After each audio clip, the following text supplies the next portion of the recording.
Prologue. You know what I think it is. What do you think it is, friend? We're all dying to know. Rhea Anderson, known to have a flair for the dramatic, glanced around her table of friends with a near-tipsy smile. Taking in a deep breath, she expressed, "Here goes. I think, you see, our brains are wired for stories. Long before people could talk, they told stories through hieroglyphics, am I right? Inside of stories you find connections and associations.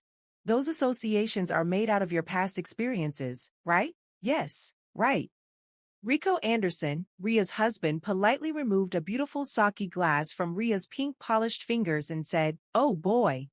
We've only made it to the appetizers and I think you're already done for tonight, dear."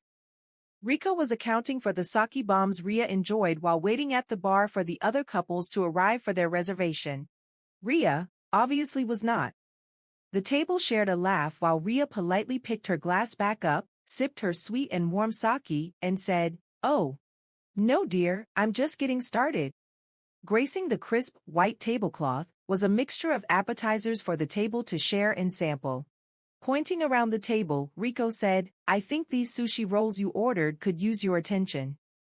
Segregated in their own separate room within the newest and hottest Japanese restaurant, the J Factory, located within the newly opened downtown hotel, The Cave. The Andersons were enjoying a group date night on the town with a few of their dearest couple friends, the Langstons and the Martins. Stacy Langston, Rhea's best friend, leaning forward, raised her sake glass and said, "Rico, relax, stop being so uptight and leave my friend alone. You don't have to be God tonight. Loosen up. Me personally, I want to hear what she has to say. We all know she starts dropping gems after she's had a few cups of courage. Go on, friend." "Thank you, friend," Rhea said, raising her glass to meet Stacy's. "But no, seriously, each and every one of us has a story. I mean, even the Bible talks about our life being written in a book." Footnote. And let's not forget, Jesus spoke in parables. He literally taught the kingdom of God through storytelling. Snickering, Jacob said, "Not your drunk tale over there trying to preach." "Don't start with me, Jacob. You already know, I'll preach circles around you in here tonight if I have to," Rhea said, laughing. "It's true though. As I was saying, with those connections and associations. I mean, come on, who among us hasn't been completely captivated by a story? The ones where you're all caught up in the midst of it, feeling and experiencing it as if it were you." Pointing across the table, Rhea said, "Jeff, I know you have. You were just telling me and Rico about this show the other day. You thought we should watch because it was so good and how you got all caught up in it." Jeff Langston smiled and said, "You right, have you watched it yet?" Turning her head to look at Rico, to Jeff, and then the rest of the group, Rhea laughed and said, "Jeff, my brother. The show is horrible." A collective laughter filled the room. I believe this goes back to my original point. The connections and associations are made based on our past, our programming, and our beliefs.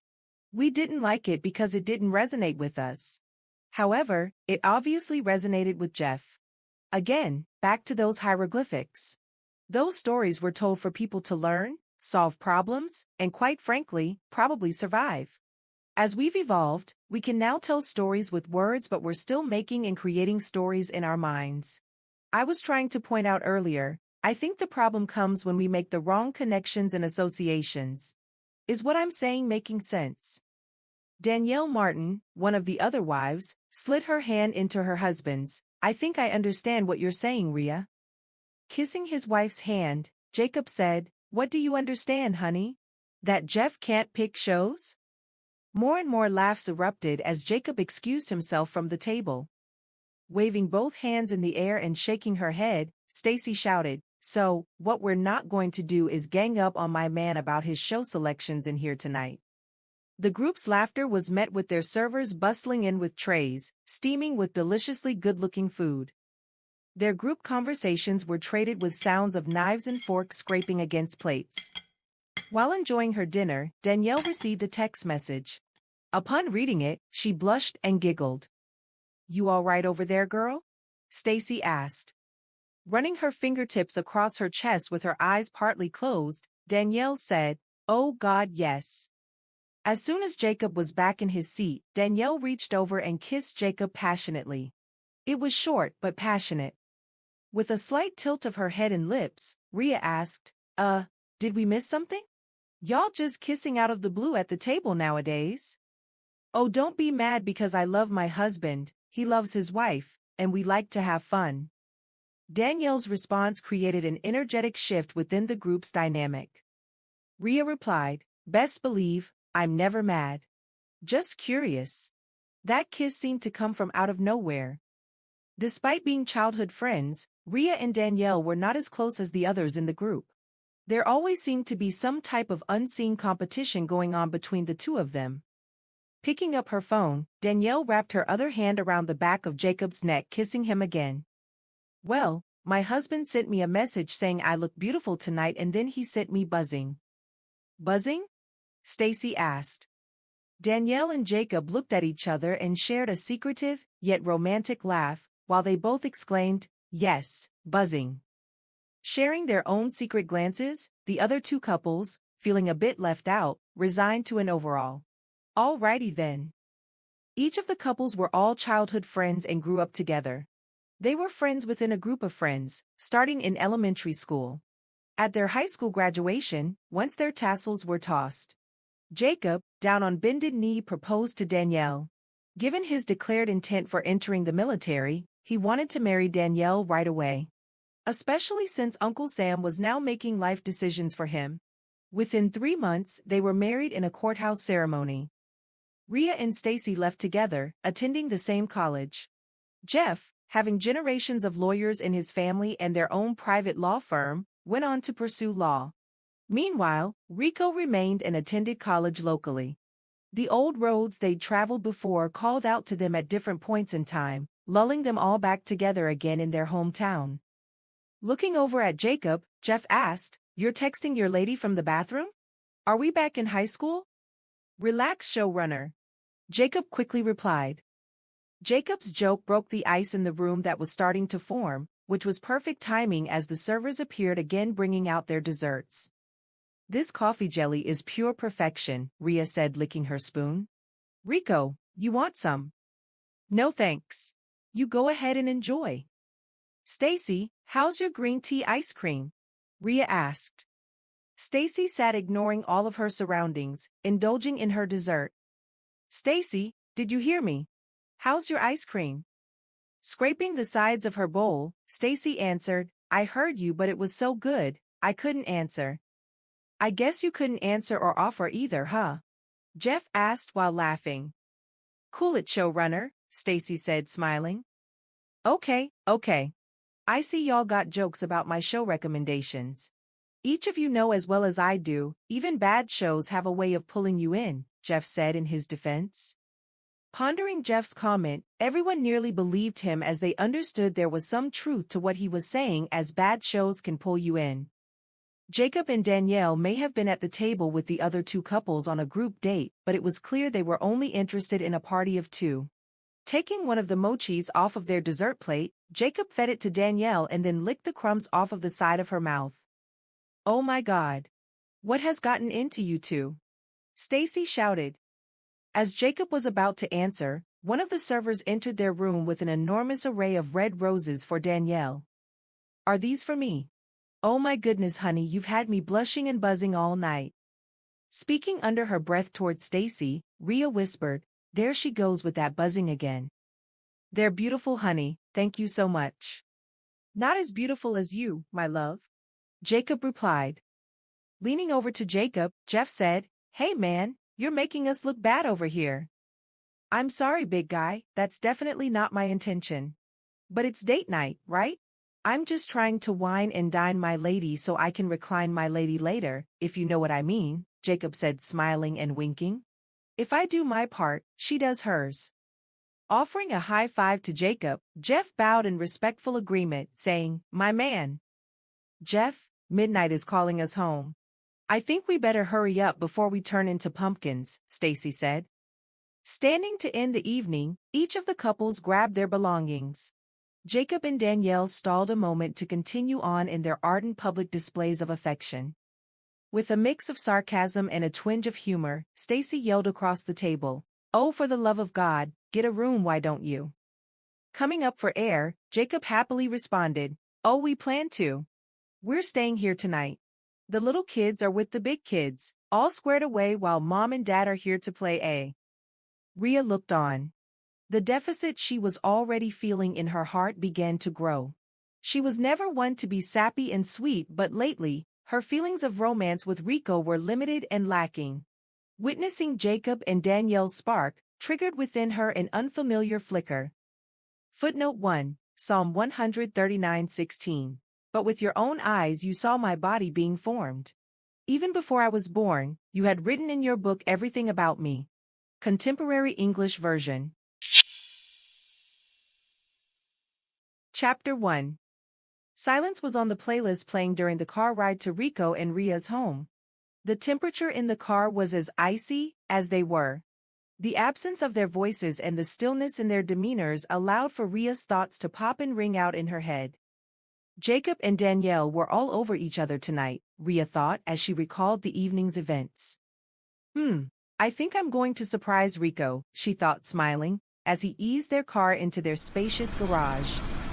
Keeping with the theme of silence, Rico hopped out of the car and into their home, bearing the same sound. The learning curve of living without the anticipation of seeing the faces of their children was steep. Their two children, fraternal twins, Henley and Harper, were fresh off to college, leaving Rhea and Rico home alone for the first time after 18 years. Their presence left a gaping hole in the acoustics of their home. There was no more loud music playing from their rooms. There was no more laughter coming from the kitchen where they used to entertain their friends after school. The echoes of their bickering were now faint and fleeting. For all of the times Rhea played referee and yelled at them to keep it down. For just a moment, she'd give anything to hear them screaming their heads off at one another.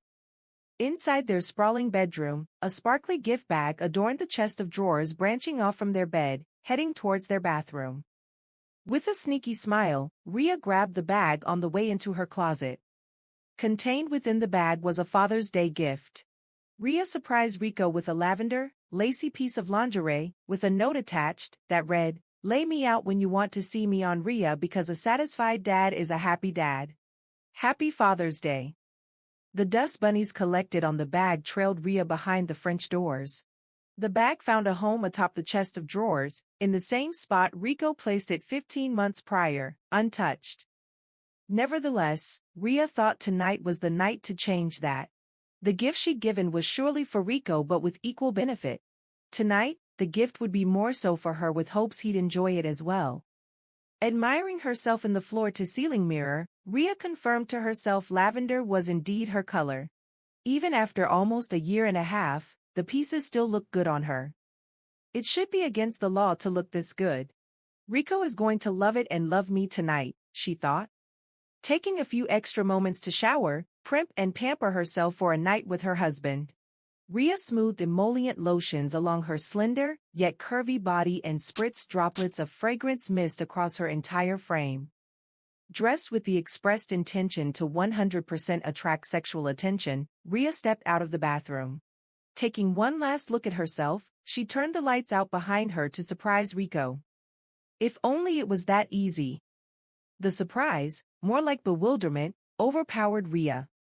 In the time she'd taken to prepare, Rico went to bed, without saying a word. Attempting to recover, Rhea slid onto the satiny sheets next to Rico, cozying up to him, running her hand down his arm. He returned the gesture by rolling over with a loud snore. In her face, Rhea picked up a pillow. At that moment, hovering it over Rico's head, in her mind, there was now a split-second decision to be made as to what would happen next. Slowly lowering the pillow, Rhea allowed it to drop on the floor.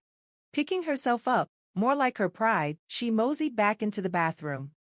Feeling deeply alone, Rhea peeled her lashes off, removed her makeup, and rolled her hair up into a huge pineapple, messy bun.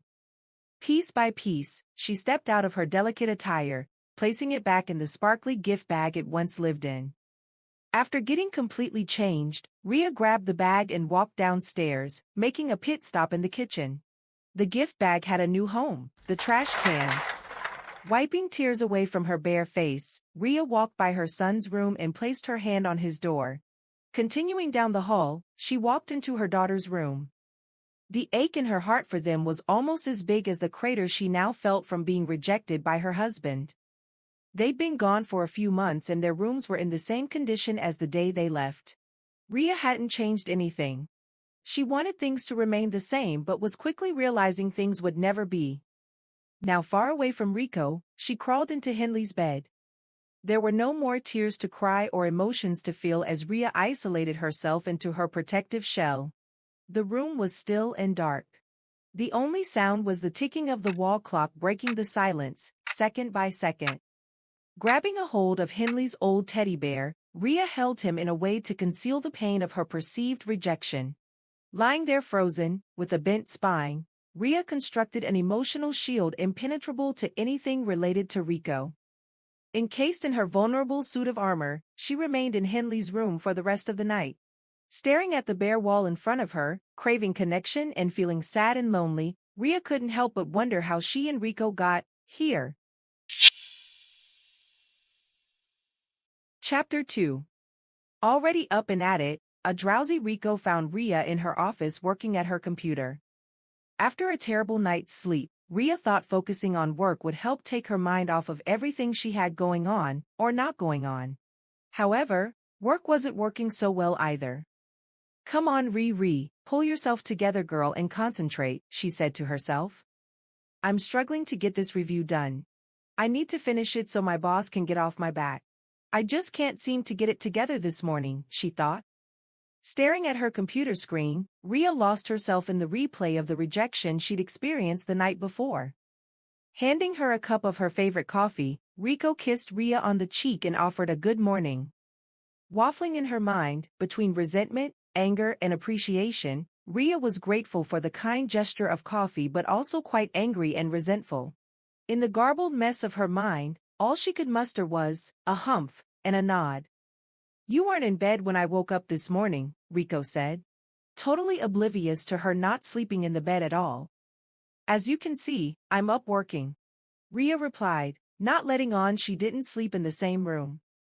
"Are you working on the review from last night? How's it coming along?"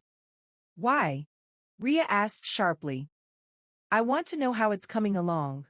I can't see how you're going to write an effective review with all that drinking you did. You do realize you were drinking on the job, right? You do realize I'm a food writer and have been for the last 20 years, right? Eating and drinking are a part of my job, Rico." "Yes, I know, but I also know you have a duty to deliver a critical review of that restaurant. In my opinion, you were a little too free in your approach. If it were me, I wouldn't have had that many drinks. I'm just saying." Tapping her foot under her desk, Rhea began to shift uncomfortably in her seat, squelching the supple leather. Opening her mouth to respond, Rhea glanced at Rico and then stopped short of saying anything. Despite being a writer and understanding the potency of words, during times of upset, Rhea tended to be reckless with hers. She knew how to cut and cut deep, so instead this time, she decided to not respond. Rico continued with his holier-than-thou statements. "You see, you keep talking about striking out on your own, writing for yourself and freelancing. Thing is, if you aren't disciplined enough to do so with your job, how are you going to do it on your own? I'm concerned. You keep talking about it, but can you really be about it?" Biting her tongue for fear of lashing out, Rhea breathed in a deep breath, but it only worked a little bit. Shaking her head, she blurted out, "You know, Rico, I was being about it before you and I got together. If you remember correctly, I was freelancing and writing for restaurants long before you and I connected. I remember it like it was yesterday. Those neon lights on that tiny restaurant drew me in. The food was so good, I had to write about it, and that article and review launched me." Yes, the neon lights, I know. All I'm saying is now, you have different responsibilities and your priorities seem to be all over the place these days. Rico, yes, I was on an assignment, but we were also out with our friends and my priorities are just fine. Plus, it was supposed to be a couple's date night. We were supposed to be out having fun and a good time, and that's what I was doing. Until you had to ruin it, Rhea thought to herself. Sipping on his coffee, Rico sat down in the chair next to Rhea's desk. And that's another thing. I still don't understand why you invited them to come along while you were working, he lamented. They've gone on plenty of restaurant reviews with us, Rico. I'm not sure what the big deal is about last night. Holding up one of his fingers, Rico blurted, but wait, hold on a minute. Did you see how Jacob and Danielle were just over there carrying on the entire night? Shaking his head, Rico continued, for God's sake, that was embarrassing, if you ask me. Well, no one's asking. Intending to continue expressing his viewpoints without realizing the sharp undertones from his wife, Rico said, well anyway, enough about them. Do you remember what happened last night? I didn't see you take any notes about any of the food or the restaurant. Switching to a different kind of tone and forcing a laugh, Rhea's face tightened as she exclaimed, oh trust me, I very much remember all of what happened last night. Rhea could feel she was starting to lose control of herself. The phone ringing was the perfect distraction from the going-nowhere conversation she was having with Rico. I need to take this call. Can you excuse me for a moment? Rhea asked. And close the door behind you, will you? Closing the door behind himself, Rico left the room for Rhea to take her call. Answering the call, Rhea smiled and said, hi my baby, how are you? I'm good Mom, but after that cryptic message you left me last night, how are you? Henley replied. Chapter 3. Seriously. I can't believe he's calling me right now. Especially when my baby girl just called and I haven't gotten a chance to say hi to your brother. Who's calling you, Mommy? Let me guess, is it Fred? Ding ding ding. You guessed correctly, my beautiful girl. Letting out a huge sigh, Rhea said, this man is trying to drive me crazy, but I promise, I'm not going to let him. However, I guess I do need to take his call. I'll call you back. Love you. I love you too, Mommy. Rhea not only switched calls, she switched her attitude as well. Hi Fred, how are you? How's it going? How do you think it's going? Shouldn't I have received something from you by now? No, hello, Rhea. I'm good, Rhea. How are you, Rhea? She thought to herself. You'd think knowing Fred her entire life and working with him for the last 16 years, she'd be used to him by now, but she wasn't. Being well-fed and height-challenged, Fred Koppenstein, a culinary publisher, lived by a proprietary belief of overcompensation and overindulgence. Wherever and whenever he could, he loved to project dominance. I'm working on it right now, Fred. I should have something for you later this evening. This evening? Come on now, Rhea. I told those guys over at the J Factory I was putting my best gal on the job. They're expecting a positive review now that they're open. Long overdue for retirement, Fred was still in the game, running things. With not much else to live for, he believed he'd probably die while working. Trying to put Fred's pressure out of her mind, Rhea deflected and said, you do realize I haven't received a penny yet from that meal? I paid for the meal out of my own pocket. You told me this was a high-dollar review. Don't you always get paid? Fred asked sharply. Returning the sharpness, Rhea asked, don't you always get your reviews? Ensuring Rhea could hear through the phone, Fred slammed down his fist. You can keep your sass because I don't need it. What I need is that review by 8 p.m. this evening, now get to it. Deep down Rhea knew she was behind on her work. In fact, she was actually behind on several reviews. Scrolling through her list of unwritten reviews, Rhea began to realize the writer's block she'd been experiencing was quickly developing into a Mount Vesuvius-sized boulder. Additionally, truth be told, recently she'd been unable to fully engage with the meal experiences she was contracted to write about. Working within publishing deadlines were never an issue for her before, but now the deadlines were becoming dead in the water. Was she losing meaning in the work, or in her writing?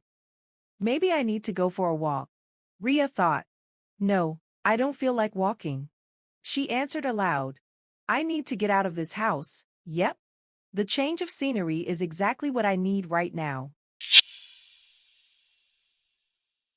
Chapter 4. Hey lady, I haven't seen you in here for a while, how've you been? Hi Lindsay, I know it's been a while. So much has been going on and I haven't been able to get here lately. Nevertheless, You know this is and will always be my favorite place. Standing behind the granite-top tasting table, Lindsay Kent, owner of Everything Happens for a Riesling wine bar, handed Rhea a glass and said, "Will you accept this rosé?" Imitating a contestant on The Bachelor or The Bachelorette dating show. Reaching for the glass with a smile, Rhea replied, "Why yes, I'd love to accept this rosé." "Hey, get your swirl on while I go and prepare the charcuterie board you like," Lindsay said. In the last 2 years of frequenting Lindsay's wine bar, the two had become friends. Rhea hadn't reviewed the location, but it wasn't for not trying. It was just, Fred didn't think it was a good idea. However, while she'd never admit it, Lindsay definitely wanted one. In her line of work, Rhea knows when it comes to wine, it can be a sensory experience involving tasting, smelling, seeing, and even hearing. However, the sense of smell takes the top spot within the experience. It takes about a good 10 to 15 seconds of robust swirling of the glass to lift and activate the intrinsic fragrant notes in a way the nose can receive them. Taking a minute to be present and imprint the moment, Rhea absorbed the echoes of conversations and clinks of wine glasses, fused with laughter from the other patrons. The noonday sky filled with sunshine allowed Rhea to catch glimpses of pedestrians out on the sidewalks bumping and jarring one another in a hurry. The hustle and bustle scene allowed her to be grateful for an opportunity to slow things down a bit. Located within the newly developed and increasingly popular entertainment district, the wine bar was in direct eyeshot of the Cave Hotel. In Rhea's mind, she thought coming down for the day would create the spark she needed to complete the review. Moving away from the tasting table, Rhea found herself a comfortable working space next to an open window. Given the navy blue dress she was wearing, combined with the color combination of the velvety chartreuse love seat, it popped off a color wheel explosion in her head. Clearly, this was a sign. This would be the chosen spot for the day. As always, the strategic display of artisanal meats, cheeses, spreads, fruit and nuts, handcrafted by Lindsay, was gorgeous. Lindsay's location was more than an experience, it was an entire vibe. "Here you go, my friend. Just like you like it. All of your favorites are on here," Lindsay said, pointing. In thanking Lindsay, seemingly out of nowhere, a familiar figure showed up in Rhea's peripheral as a crowd of people walked in, leading Rhea straight down memory lane. Darius McCoy, the guy who used to twirl Rhea around and kiss her before each class in high school, was now potentially standing feet away from her. "Oh my God. Is that who I think it is? It can't be, but oh Jesus. Is it?" she wondered. Darius followed loosely behind his group to a section of the bar on the other side of the room, while glancing back in Rhea's direction. In high school, Darius was a graduating senior, Rhea was a sophomore. 20 days after graduation, he left to study abroad in a prestigious Canadian culinary arts program. They planned to remain together as a couple even with him being away. Rhea, duly enrolled in high school and college, was pursuing a culinary arts education as well. They future planned together, sharing their hopes and dreams of being a power couple on the culinary scene. However, 6 months later, without any explanation, he broke up with her by way of a letter. She never heard from or saw him again, until now, or maybe. Already distracted from work, wondering if her first love was in the same room was causing more distractions. Unable to contain her thoughts, her fingers jumped on the keyboard for a quick web search for Darius McCoy. Outside of Darius, Rhea lost interest in everything else going on around her.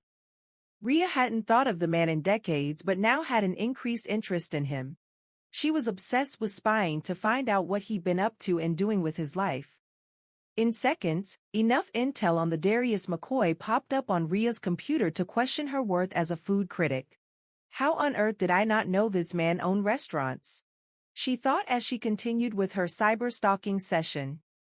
Darius McCoy, famed restaurateur, owned multiple restaurants across Canada bearing his namesake, McCoy's. Darius' laughter was all the confirmation she needed. When she heard him laugh across the room, she knew. His laughter instantly transported Rhea to 1992, where she first heard him laughing in the school hallway. It was the first day of school and Rhea's locker was located directly across the hall from Darius. Struggling to get the combination to work, she laid her forehead up against the locker, nearly on the brink of tears.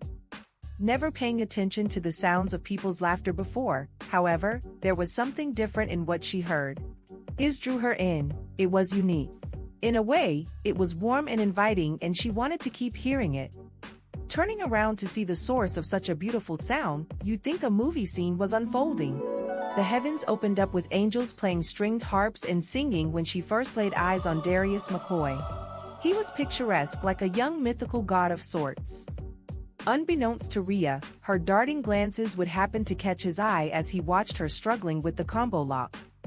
Standing close but not touching, Darius stood behind Rhea and whispered, "Need some help?" The warmth of his words on the back of her neck created a biochemical reaction inside of Rhea. If bodies could melt, she would have into a pile of liquefied Rhea on the floor. Nervous giggling twinged with a high-pitched voice is how Rhea met Darius. Yes, please. Yes, I need help. I can't seem to get it opened." "What's the combination?" Reaching inside her backpack, Rhea pulled out a slip of paper with the combination written down and handed it to Darius.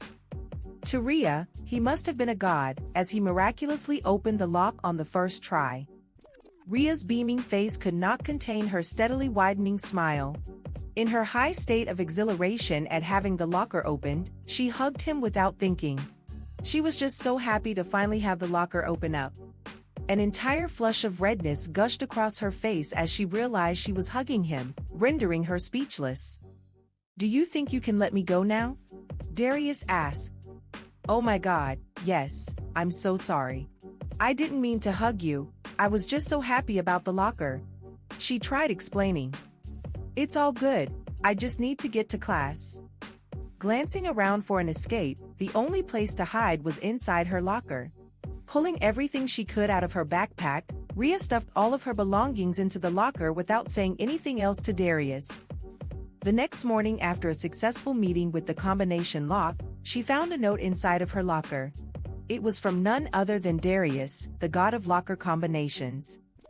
For the next several weeks, they missed each other in the hallways. Yet each day a new letter appeared in her locker. By the time they finally met up, Rhea and Darius' hearts were knitted together. At this point, little words needed to be said, they already knew. In front of their lockers, he pulled her close, twirling her around, kissing her to completion. He was now hers and she was his. Rhea's old flame was back in town and standing behind her. "Why look me up online when you can ask me anything you want in person?" Instantly, Rhea slammed the top of her laptop down as Darius walked around to officially greet her. Seeing Darius standing there looking as fine as he did the day she met him caused Rhea's lips to curl up into a smile. Immediately, 30 years were washed away. In every way that mattered, it was the same Darius. Except in the here and now, he fashioned a bald head against salt and pepper flecks adorning his goatee and angled cheekbones. Looking like male model of the year, Darius found his way onto the love seat across from Rhea and said, "Hello there, Buttercup." Chapter 5. Related to Reese's, Darius felt Rhea's name reminded him of Reese's peanut butter cups, thereby pet naming her Buttercup. "Oh my goodness, I haven't been called that in years," Rhea said, returning her own special greeting. "Hello DD," prompting a laugh from them both. As future foodies, when Darius branded Rhea to Buttercup, she wanted to find a confection to do the same. Unfortunately, candy names starting closely with the letter D were not as sweet. It was either going to be Dipping Dots or Dipstick. When he brought them a cup of Dipping Dots to share after school one day, she viewed it as a sign. While not as romantic as Buttercup, DD seemed mysterious. Only they knew what it meant and the story behind it, so they went with it. "Wow, DD now, that is hilarious. No one else in this entire world has ever called me that but you." "Well, of course. It was a pretty special name I gave you." "Indeed, indeed." Unsure where to go next in conversation proved difficult for both Darius and Rhea. As a result, Rhea reached for her nearly empty glass of rosé, turning it into a shot as her mind raced through her options. Cracking his knuckles, Darius was keen to notice personal details and said, "Wow, you look great. Navy blue always did look good on you, and you're wearing that dress, girl." "Thanks. So, How is it on my third day in town? I'm sitting across the lovely Rhea Evans. I don't know, but a lot can happen in 3 days. Don't you remember Jesus rose on the third day? Miracles can take place in 3 days. I see you're still quite corny, Miss Evans. It's actually Rhea Anderson. Anderson, huh? Yes, as in Rico Anderson's wife. Wait a minute, you married my boy, Rico?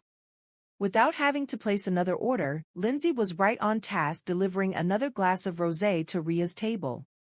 Can I get you something over here, sir? Lindsay asked. Yes, I'll have whatever Buttercup is having. Unable to contain her laughter and scanning Rhea, Lindsay exclaimed, Buttercup? Oh, I'm sorry. I'll have whatever my dear friend, Rhea here, is having. Is that better? Dear friend? Rhea thought. Walking away, Lindsay turned around making faces at Rhea to indicate, 1. Darius was drop-dead gorgeous, and 2. Why was he calling her Buttercup? In an effort to hide her smirks and giggles, Rhea sampled her new glass of rosé. In high school, Rico and Darius were on the drum line together. They weren't friends, but they knew each other and would sometimes hang out after band performances. So you married Rico. Okay, that's what's up.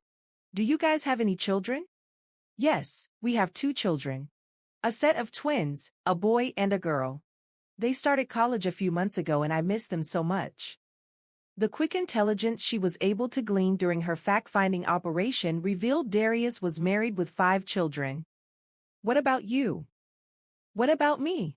Leaning back and resting his arm on top of the love seat, Darius' eyes widened slightly before locking glances with Rhea. Biting his bottom lip, he said, What do you want to know? About me. His question sounded innocent, but why did it feel immoral? Looking straight through to Rhea's soul, Darius asked, So, is Rico treating you right? He may be no Darius, but he sure better be. Rhea felt an overall tingling and electrical current flow through from the top of her head down to her strappy sandaled toes. The real question she wanted to ask didn't seem appropriate to ask or if they even mattered. Having a difficult time forming her thoughts into words, Rhea simply asked, What do you want me to know?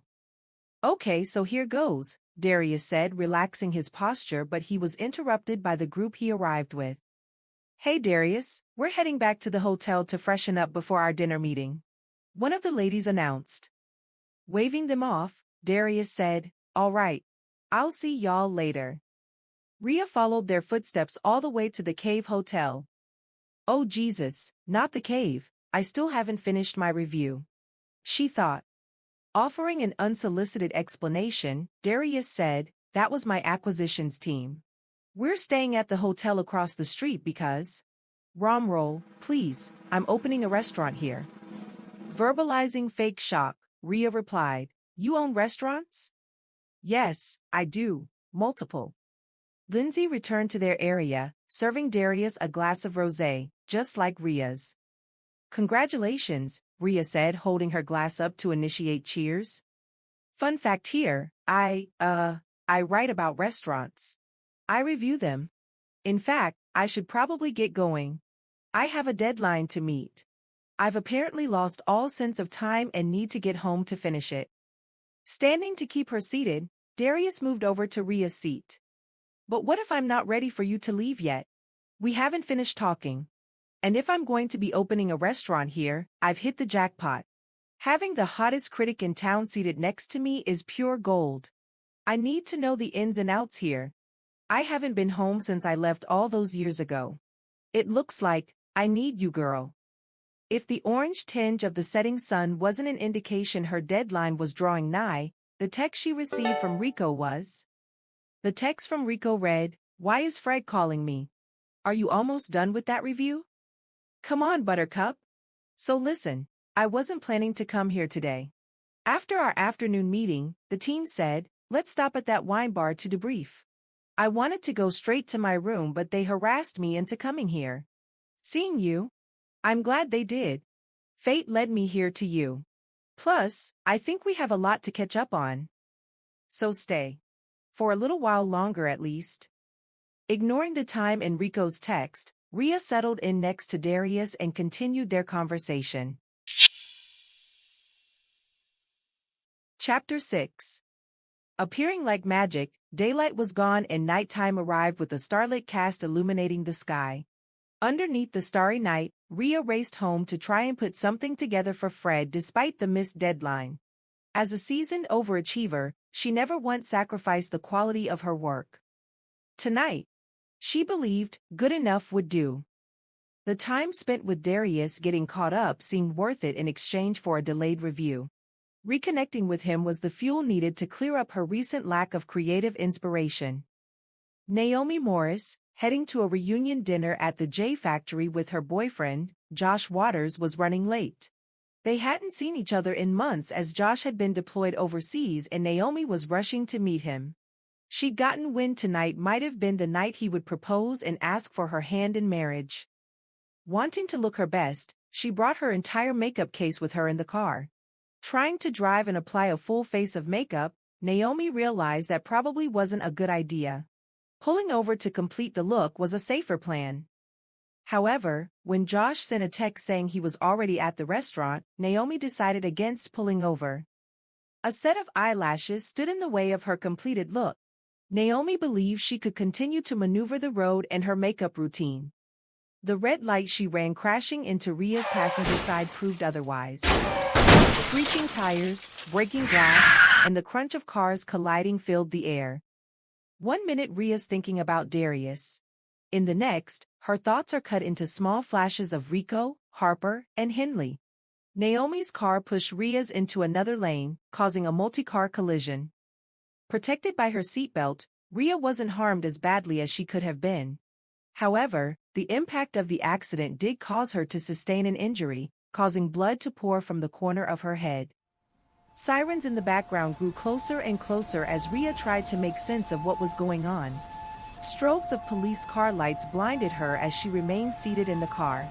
Keeping her distance, Rhea wasn't ready to move, but she didn't know how long she'd be able to sit. The smell of radiator fluid began to mix with gasoline and hiss across the engine.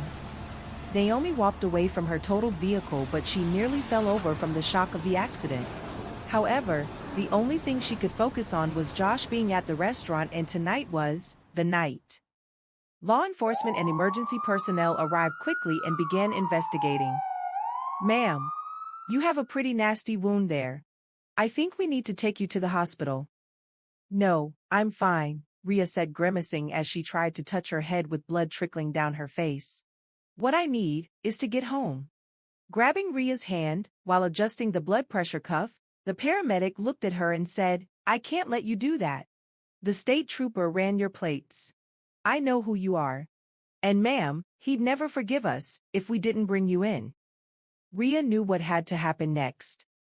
Asking the other paramedic to grab her bags from her car, she allowed them to secure her onto the padded stretcher and load her into the ambulance. An erratic Naomi, yelling through an oxygen mask, was refusing treatment as well in hopes of hurriedly making it to the restaurant. Only it appeared she'd be slightly delayed. A review of her license revealed there was a bench warrant out for her arrest. As the adrenaline began to wear off, the full weight of the accident pulsed pain through Rhea's body. Courtesy of the paramedic, one in tune with the signs of agony and discomfort, offered her a time-release cessation of the pain with a simple prick in her arm. Backed into the emergency room parking bay for incoming patients, the rear door opened to receive Rhea. Dr. Rico Anderson was there, waiting to accept her.